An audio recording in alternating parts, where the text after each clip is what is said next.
prominent couple, respected in the community, are stabbed to death in their own home. Nothing about the case makes sense. Not the crime scene, the motive, or even the forensic evidence. Stabbing is a personal crime. There's often a relationship between the victim and the killer. A task force of agents and police quickly learn nothing about this case is usual.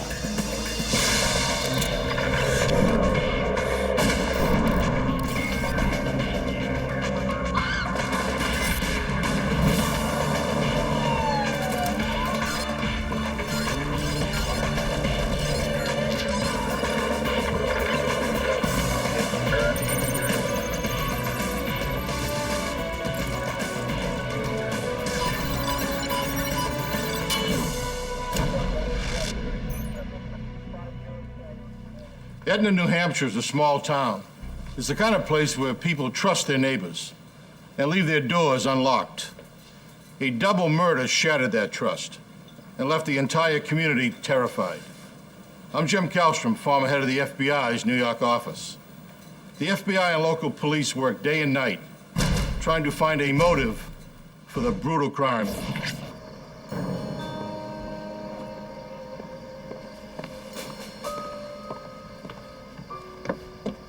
January 27th, 2001, Etna, Vermont. Hello? At 6:30 p.m., Carol Johnson stops by the home of her friend Suzanne and Half Zantop. Carol's supposed to have dinner with the couple. Suzanne? It's not like them to forget a dinner engagement. I'm here. In the study, she makes a gruesome discovery. The room is in shambles. The friends are on the floor. Blood is everywhere.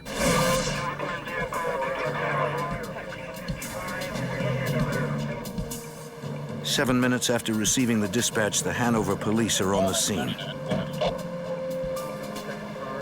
Eric Bates is a detective with the Hanover Police Department. And I went into the door. By the time I got there, some of the information had been relayed as to the nature of what had happened. That there were at least 2 bodies. Carol tells police that the victims were both prominent professors at nearby Dartmouth College. Half Zantop was an earth sciences professor. His wife Suzanne was the chair of the German Studies program. Carol is their colleague. They'd invited her for dinner at 6:30 that evening. Hi, good to see you guys. See you tonight.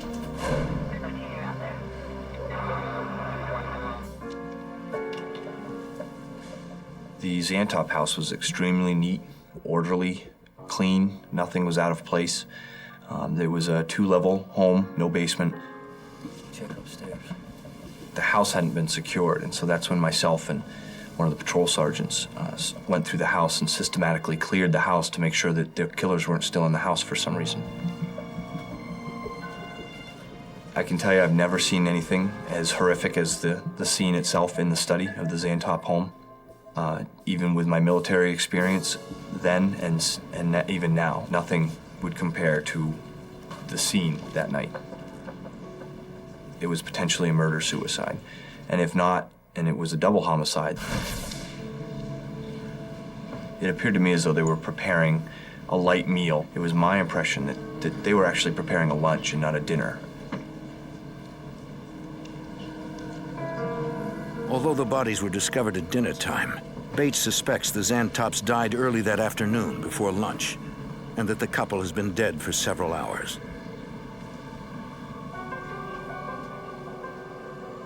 There were so many valuables in that house that we wouldn't have even begun to know what was missing. We discovered some blood droppings and a bloody boot print, what appeared to be a boot print anyway, on the floor. It was right next to the Zantop's fireplace, and it's a wood fireplace. Bates' first concern is to preserve the evidence. The closest thing that was nearby was some kindling wood, some small kindling. So I basically cordoned off each blood dropping or footprint that I could find in hopes that later they could be analyzed. The Hanover Police is a small-town department. They have limited resources. They'll need all the help they can get if they're going to solve this terrifying and puzzling crime. Because of the size of the Hanover PD, the Major Crimes Unit of the New Hampshire State Police comes in to investigate the murder. We're one of the few departments that have a full-time homicide unit. Sergeant Mark Mudgett is the lead investigator with the Major Crimes Unit of the New Hampshire State Police. Sergeant Mudgett, we have probably a lot more experience than a lot of the local departments in being able to handle investigations of this magnitude. All right, guys, here's the investigators analyze the study, the primary crime scene. As you look at the crime scene, if you're patient enough and you're willing to look, stop, and listen and take in all that information, positioning of the bodies, the physical evidence located inside that room, if you listen, that body will speak to you. It will tell you what happened. It will give you clues as to how it happened. It will tell you potentially who may have committed this particular crime.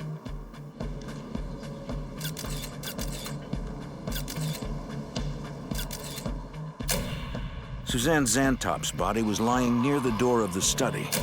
Her husband's body was further in the room. An upturned chair was at his feet, and two other chairs were set up near the desk. It looked like a conversation had taken place in the room. Near the two chairs, police make a startling discovery. got something under here.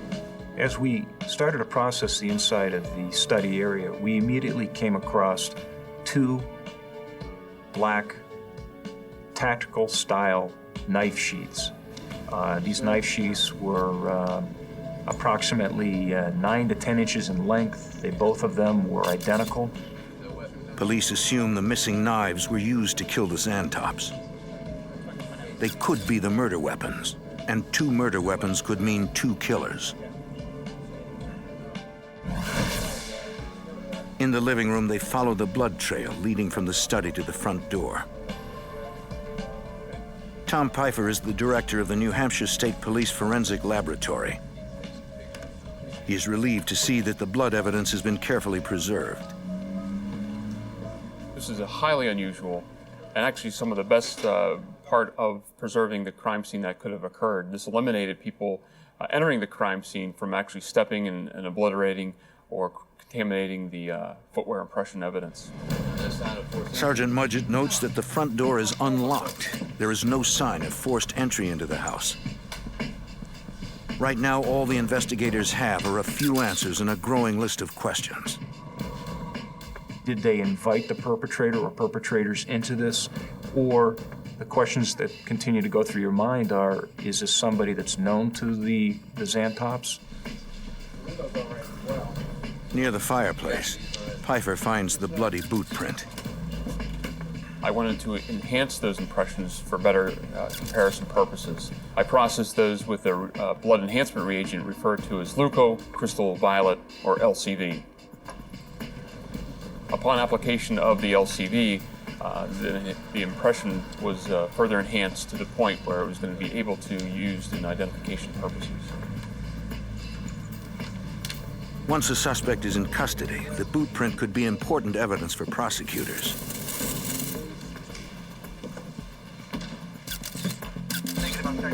In 2001, Mike Delaney was the Assistant Attorney General for the Homicide Unit of the New Hampshire Attorney General's Office. In New Hampshire, anytime a suspicious death is discovered, there's an immediate notification to prosecutors who are immediately dispatched to the scene to help the investigators with the case. In this case, our victims were loved and esteemed professors from an Ivy League college campus, and that made this case very unique. It was clear that the level of violence that had been inflicted on the Zantops was over and above anything that was necessary for the purpose of carrying out a crime, including a potential killing. In that regard, it had the hallmarks of a crime of passion, of somebody that acted out with a level of violence that was personal in nature. In addition to the unlocked door, the extreme violence of the murders, it appears to be what investigators call overkill, is more evidence that the Zantops might have known their killers. If the killers knew their victims, then police are looking for someone who hated the Zantops enough to brutally stab them to death. Whoever committed this crime is a cold-blooded killer and must be stopped. But police must find them first. To do that, they need a motive, something to explain this heinous crime.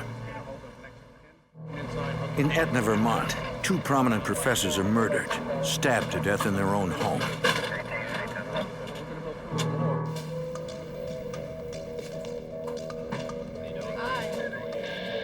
Investigators suspect whoever killed the Zantops will try to leave town as soon as possible. They check the local airport, the bus station, and finally a local cab company.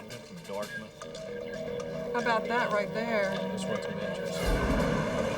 According to the dispatcher, one of the drivers picked up a local college student the night of January 27th. It was late, after midnight. The student was going to Manchester Airport.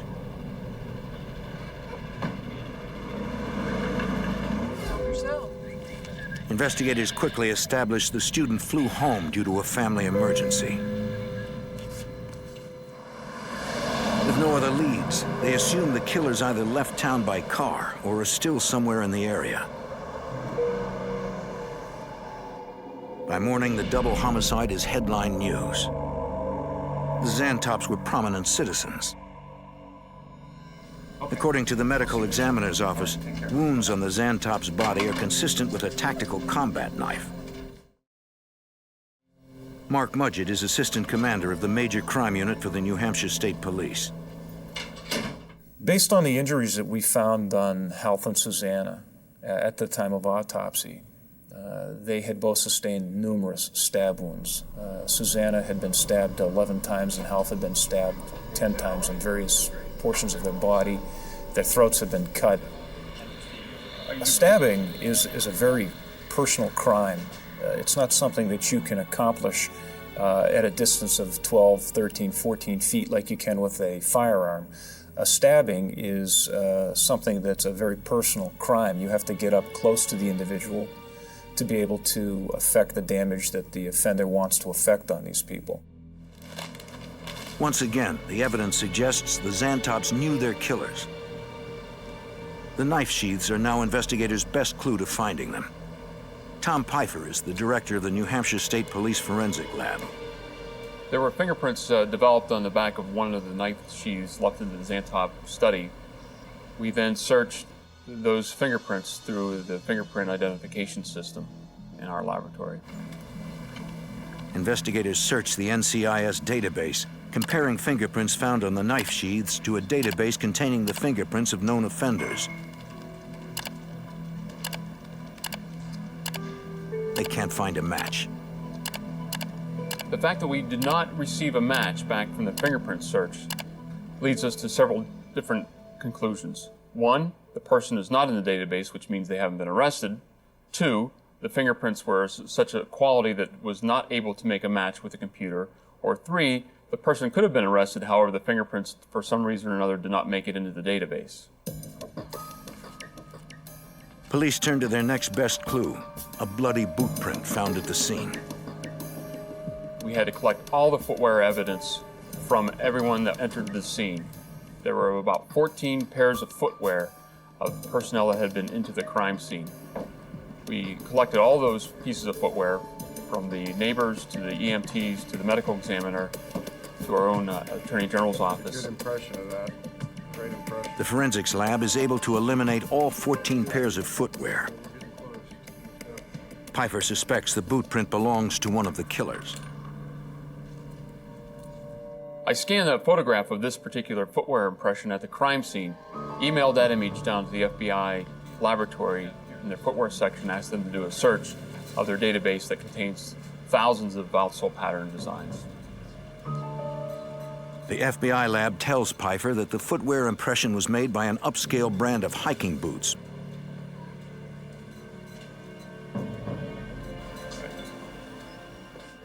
It's a good clue, but until investigators have a suspect, it's meaningless. There's an awful lot of information that has to be processed once you take part in processing the crime scene and the physical evidence. That's just one aspect of this investigation, or any investigation. Now you have to start seeking out persons for information. In this case, that was quite a challenge. Everyone knew Half and Susanne Zantop. They had extensive faculty connections. They had hundreds of students that were in classes with them. Investigators head to the college where the Zantops worked to learn all they can about their victims.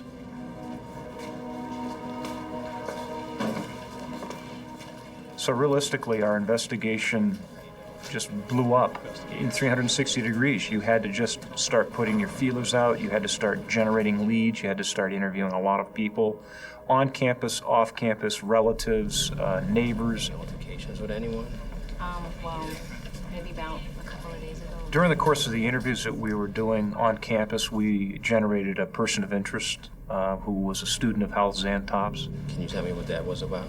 No, because they spoke Spanish.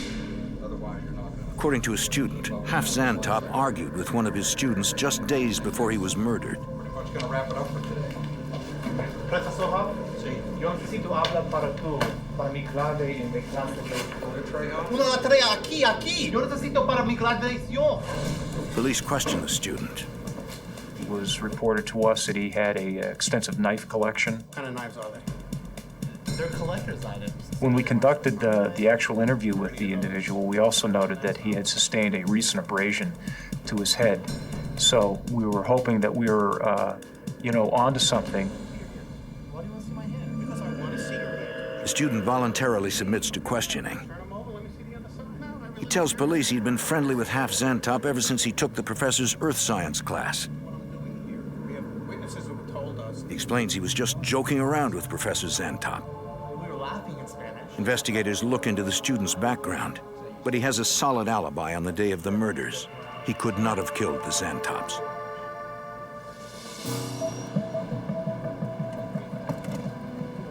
Police also investigate the Zantops' relationships with their colleagues. Popular professors on the campus. On campus, they learn that Half Zantop had recently been given a position instead of another professor. Recently, in the last.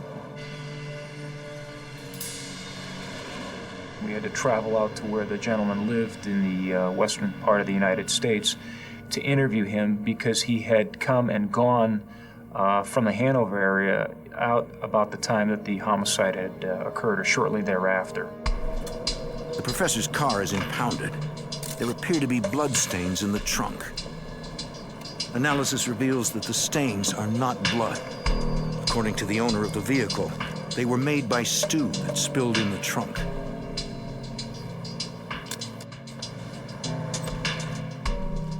While investigators follow every lead, two detectives work to try and find the murder weapons. They visit retail stores in the area that specialize in knives. The scabbards that we had, the knife sheaths that we had, were produced for one type of blade, one type of knife. The blade itself is really a paramilitary or a tactical type of tool. Our armed forces use them. A lot of police agencies utilize them. This is not something that is a tool that's going to be used by the average hiker or the average individual. 6 days after the killings, the knife manufacturer supplies New Hampshire authorities with a list of all authorized retailers and distributors in the country, broken down by state. In addition, there are hundreds of dealers nationwide that sell the knives on the internet. Based on the research we did with the manufacturer, we were able to determine that we were going to have to track down approximately 5,000 blades and knives, scabbards, that were produced and distributed worldwide. We didn't have a considerable amount of manpower to be able to do that. The investigators need help and call in the FBI. At the time, Brian Fitzell was a special agent assigned to the Bedford, New Hampshire resident agency of the FBI. They knew that it would encompass different states and even international because of the nationality of the Zantops. So they knew that they'd be reaching well outside of the New Hampshire borders and wanted us to be able to help with those kind of leads. Along with state and local police, the FBI joins the Hanover Task Force. This was front page news, and consistently the state police, the attorney general, was asking anyone with information, please call. And the volume of leads that were coming in were tremendous. You know, phone calls, people calling in with information. The FBI deploys Rapid Start, a computer system. It is a database designed to track hundreds or even thousands of leads. In any type of investigation, you need to keep your peripheral vision open. You don't want to miss anything. If you're too quick to focus in on one area, you start to disregard other telltale signs or other signs that you may or may not be on the right track. As investigators struggle to make sense of their case, all over the country, media coverage of the case explodes. For law enforcement, the pressure is on to find a pair of brutal killers. In New Hampshire, 2 Ivy League professors have been brutally murdered in their own home. Investigators review the evidence again. Yeah, absolutely.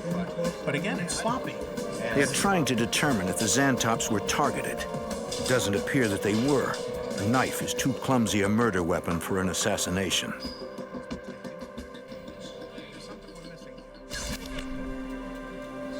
Also, the killers made amateurish mistakes. If the murder had been planned, why would they leave behind the knife sheaths, a footprint, and even a fingerprint?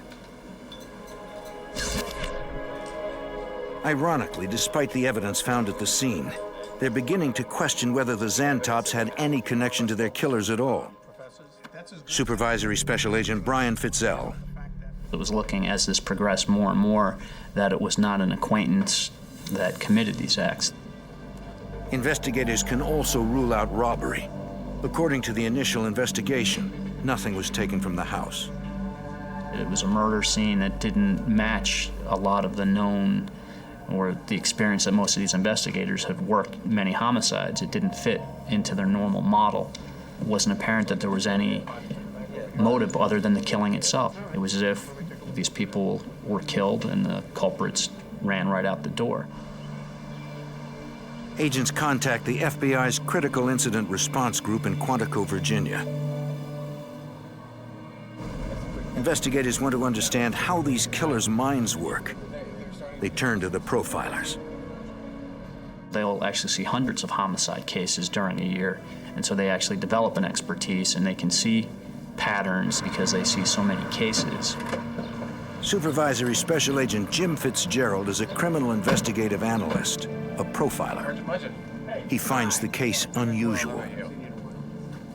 We have 2 low-risk victims who are killed in their own house in broad daylight on a Saturday, nonetheless, when other people ostensibly in the neighborhood are home. This is the crime scene. It appears that Fitzgerald notes that the position of the chairs makes it appear as if an impromptu conference was going on prior to the murders. The only thing that's in the doorway. It was agreed upon with the investigators in the room and myself that it looks like there may have been at least several minutes in which there was some sort of conversation between Hoff and one or both of the offenders. It seems that the offender or offenders, and we were leaning towards 2 offenders at this point, were mission-oriented in that when they came into the house, their purpose was to kill Mr. and Mrs. Zantop. The murder weapon, a pair of combat knives, is particularly troubling.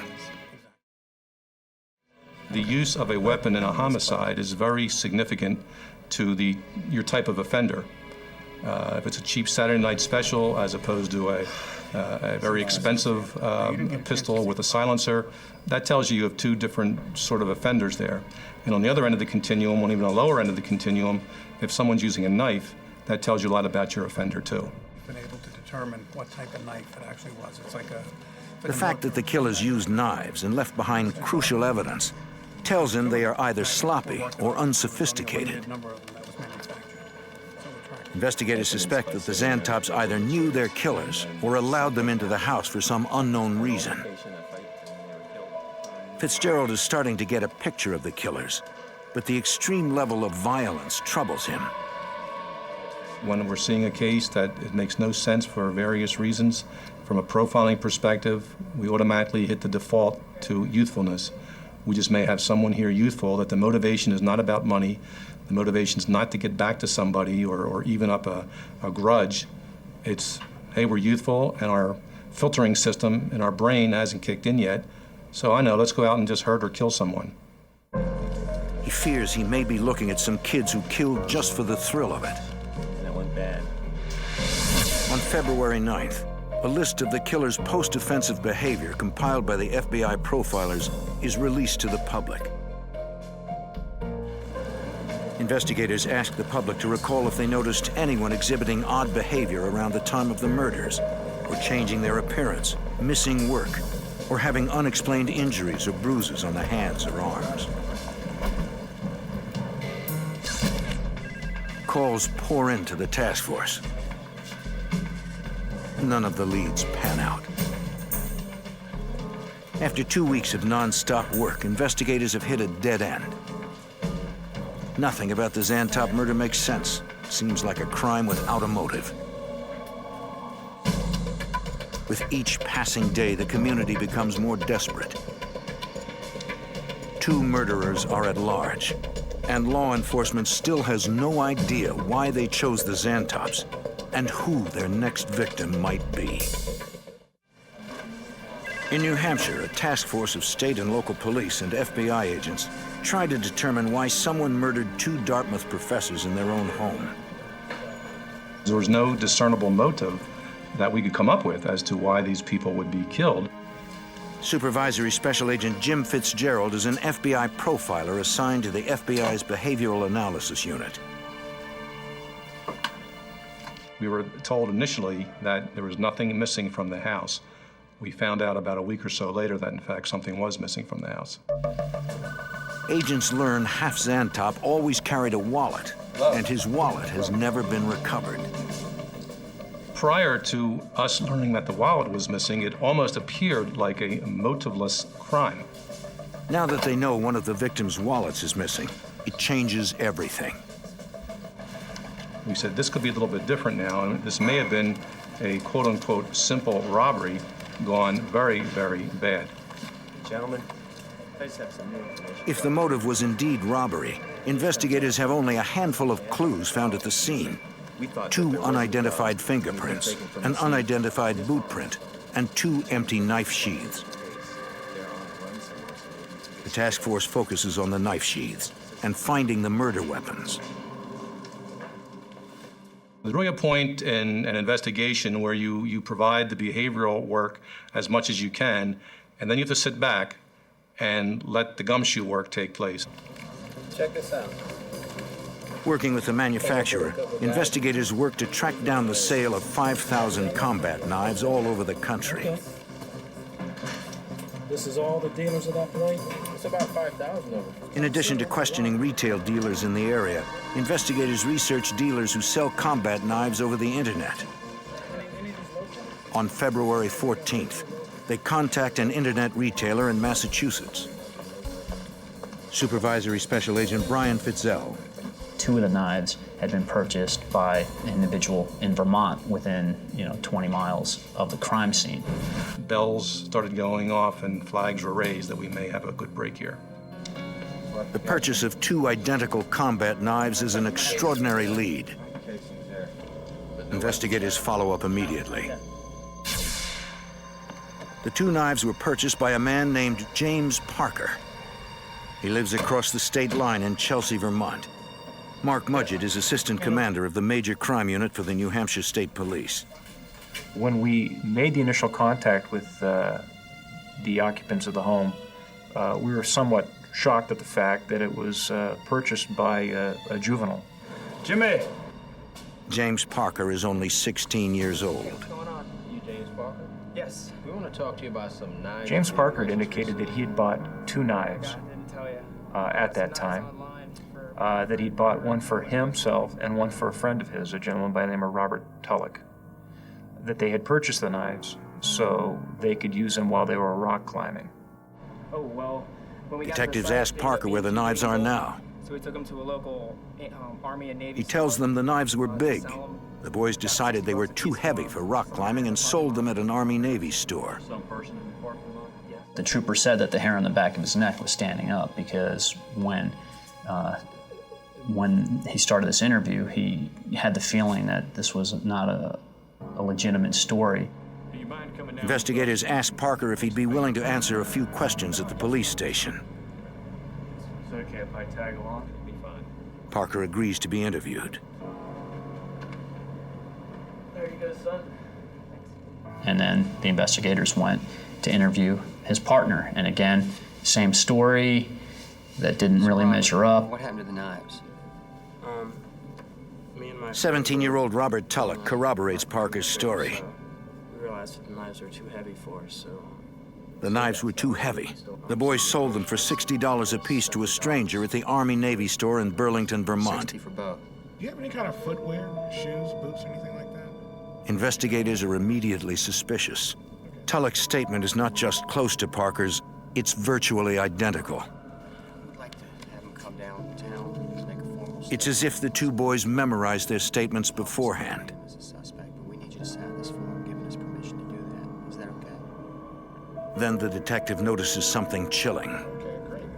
He noticed that the footwear was the make and model of the hiking boot that we were looking at. So, I mean, he knew very early on this was probably somebody involved in this crime scene. They want to take you down to headquarters. He did a very good job of maintaining the interview because this was, you know, no arrest warrants were in hand. He went out there to find out about the knives and then very quickly realized that he was dealing with one of the murderers right there. Robert Tulloch agrees to accompany detectives to the Chelsea Sheriff's Office to be fingerprinted. Despite investigators' suspicions, without solid evidence to support an arrest warrant, they are unable to detain Tulloch or Parker.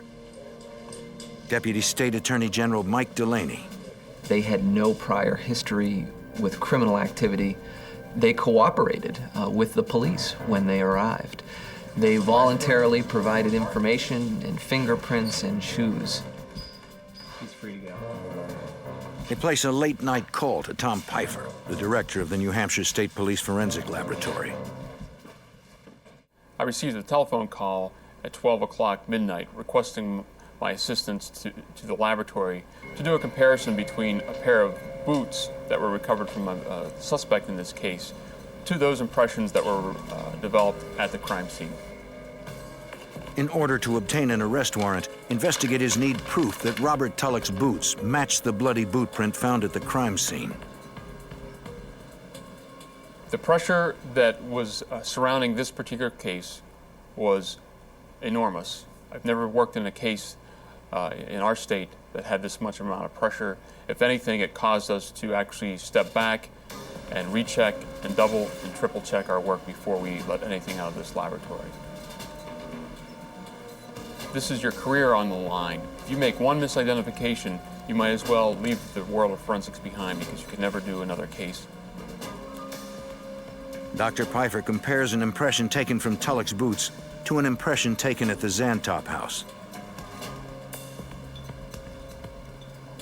About 3 o'clock in the morning, a colleague and myself made a match between the impressions left at the crime scene and the boots that were taken from the suspect.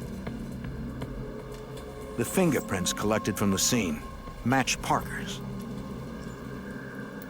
We knew that we were dealing with our murderers, and the two murderers knew that as well because after the state troopers left, these kids left that night. They got together and fled. So they gave fingerprints and footwear and then went into fugitive mode. After weeks of searching, agents and police finally identify their suspects, only to lose them. Two deadly teenage killers are now on the loose.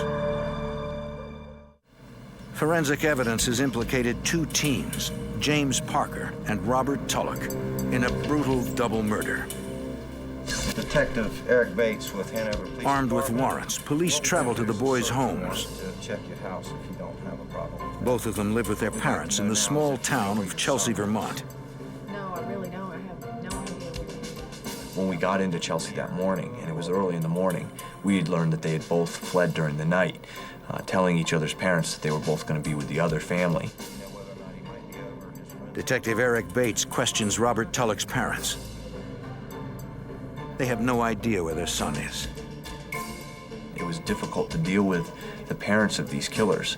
Knowing the information that we had, you learn that the family members were good people and that, unfortunately, their children had become murderers.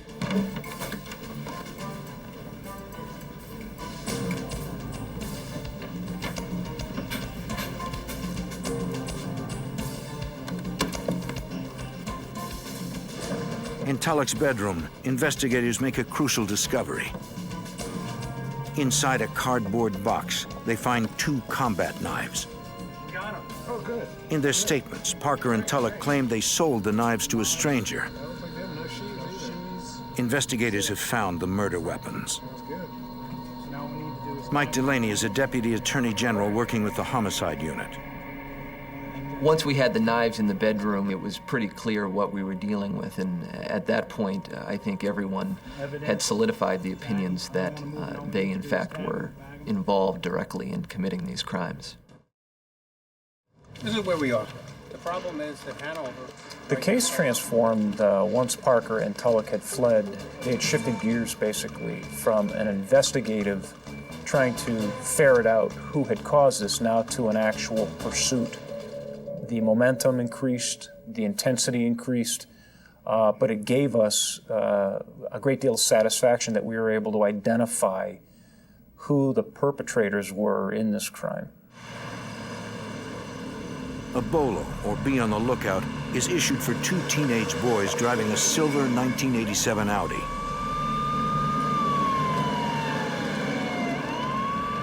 They are wanted for questioning in connection with the Zantop murders. You never know what's inside the mind of a person, what they're actually going to do when confronted, but certainly from a law enforcement perspective and for the general public's sake, you have to assume the worst in that regard, and we did. An axiom by which we live in the profiling business is that past behavior is the best predictor of future behavior. So by all means, these two were considered armed and dangerous, and all the relevant agencies and states that were contacted were told that, be very careful when confronting these two, because they've killed already. Parker and Tulloch's pictures appear in newspapers and on television throughout the country. The FBI issued the UFAP, the unlawful flight to avoid prosecution, to help us in our fugitive investigation. What that allows is the FBI can turn up a lot of resources on a UFAP.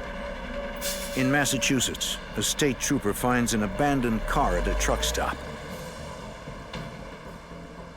It is a silver 1987 Audi.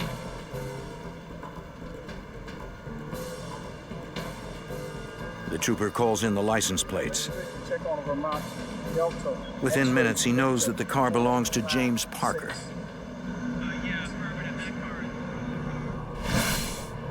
Agents converge on the truck stop. An employee remembers seeing two clean-cut teenage boys asking truckers for a ride to California. They were both looking for rides, I think. According to the truck stop employee, one of the boys had dark hair. He wore it spiked. The other boy was blonde. They called themselves Sam and Tyler.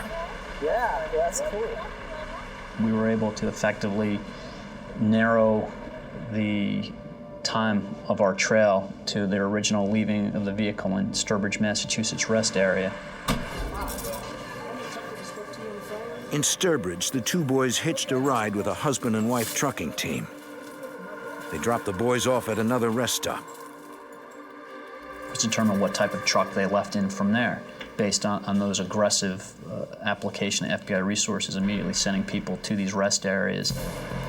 The FBI moves fast. They notify trucking companies and dispatchers that the 2 teenage boys are wanted. They are believed to be armed and dangerous. Authorities learn the 2 teenage boys might have been spotted at a truck stop in Columbia, New Jersey. According to witnesses, they hitched a ride with another trucker. We were narrowing the chase because as our information was getting better, it was clear to us where we thought they were heading. Agents notify police all over the region that the fugitives seem to be heading west.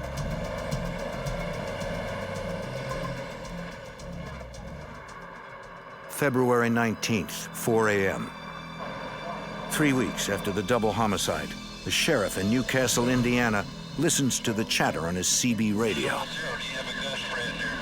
He hears a trucker ask if somebody can give a ride to 2 boys from New Jersey. They want to go to California. He does not reveal he is a police officer and quickly tells the trucker he'd be happy to give the boys a ride. He instructs the trucker to drop them off at a nearby truck stop. The officer speeds to intercept them. According to the bolo, the suspects are armed and dangerous. Along the way, he calls for backup. He may have found the killers. In Indiana, a sheriff attempts to trap 2 teenage fugitives at a truck stop. 16-year-old James Parker and 17-year-old Robert Tulloch are both wanted for the brutal slaying of 2 prominent professors.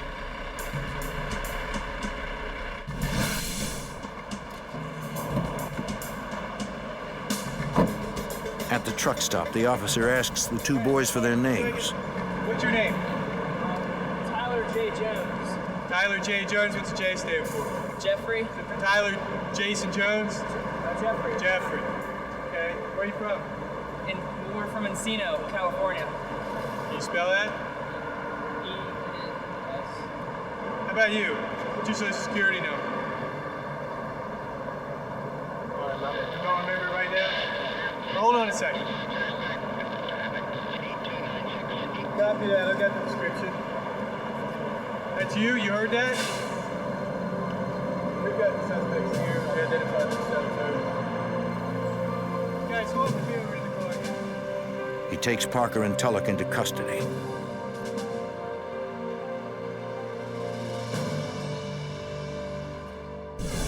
Cooperation and future testimony we're looking at. James Parker was brought back to the state of New Hampshire along with Robert Tulloch. Adult certification hearing was commenced against James Parker, and he was ultimately deemed to stand trial as an adult for the murders of Half and Susanne Zantop. Just to steal some money. Once he was certified as an adult, Steal cards and credit card information. James Parker's attorneys approached the state of New Hampshire in wanting him to offer testimony against Robert Tulloch. James Parker ended up cooperating with law enforcement and was interviewed extensively by the New Hampshire State Police and the Attorney General's office. James Parker pleads guilty to a reduced charge, accomplice to second-degree murder. In exchange, he agrees to testify against his best friend. He tells police the chilling tale of what happened on the day the Zantops were murdered. Try something. What materialized is the fact that these 2 guys were bored with their life in Vermont, that they envisioned going to Australia or some far-off place. They originally decided that they were going to rob somebody and take their ATM card or something to that effect, take $10,000 and fly to Australia. Hey, I've got a question. Our car They broke down. came up with the idea of knocking on somebody's door and saying that they had car trouble, can we come in to use your phone? And when I don't think so. they tried this in Vermont, the person felt very strongly that these two were up to no good and slammed the door in their face and said, "Get off my property." He was very close to being a victim of that. Well, when their pretext for broken car didn't meet with good results, they changed it to students conducting a survey for their school. Hey, we're doing a school. So they showed up at the Zantop's house totally at random, and unfortunately, the fact that Half and Susanne were college professors led them to be very open and trusting of students and invite them into their home. Come on in.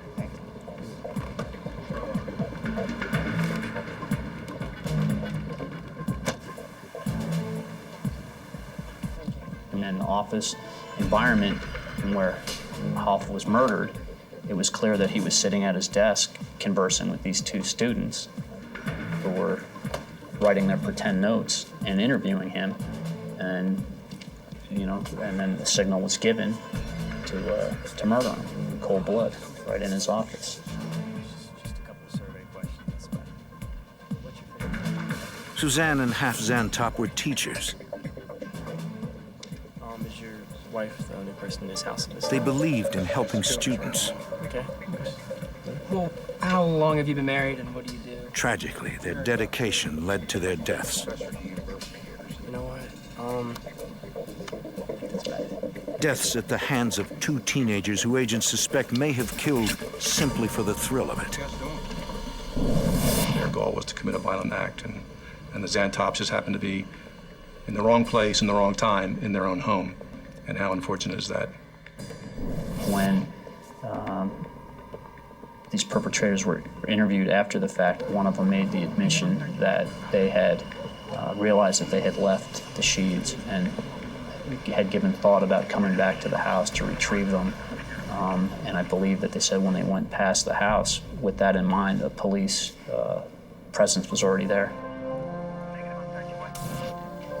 Investigators are searching for some way to explain why Tulloch and Parker murdered the Zantops so brutally.